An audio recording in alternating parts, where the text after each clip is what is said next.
शीखा तेरी गली में, मुर्गी तेरी गली में, शीखा तेरी गली में, क्या क्या मिला है मुझको पीना तेरी गली में। तो एक बड़ी अच्छी रजीब है, यकीनन मैं मुबारकबाद पेश करता हूँ मोहतरम इब्राहिम साहब की खिदमत में कि उन्होंने अच्छे अंदाज में अमजद हैदराबादी की गज़ल पेश की और आप लोग महसूस होते रहे।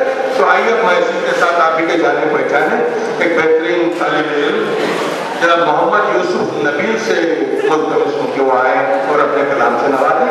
यूसुफ नबील साहब आप ही के जाने पहचाने बेहतरीन तालिब इल्म भी हैं और अच्छे शायर भी हैं। अब देखते हैं कि इब्तिदा किस अंदाज की हो रही है। अस्सलामु अलैकुम वरहमतुल्लाहि वबरकातुहू।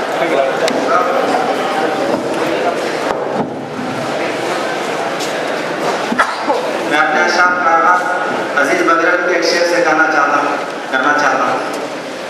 हम फिक्र के खिलाफ न फन के खिलाफ हैं, हम फिक्र के खिलाफ न फन के खिलाफ हैं, हम तो सुखन बराए सुखन के खिलाफ हैं।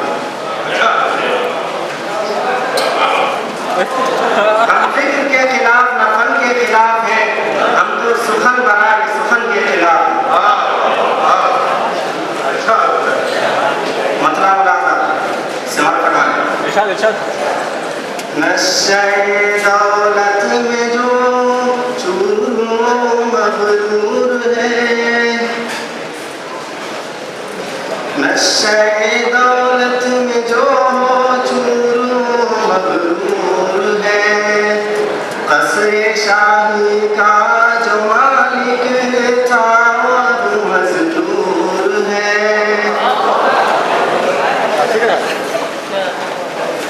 अपने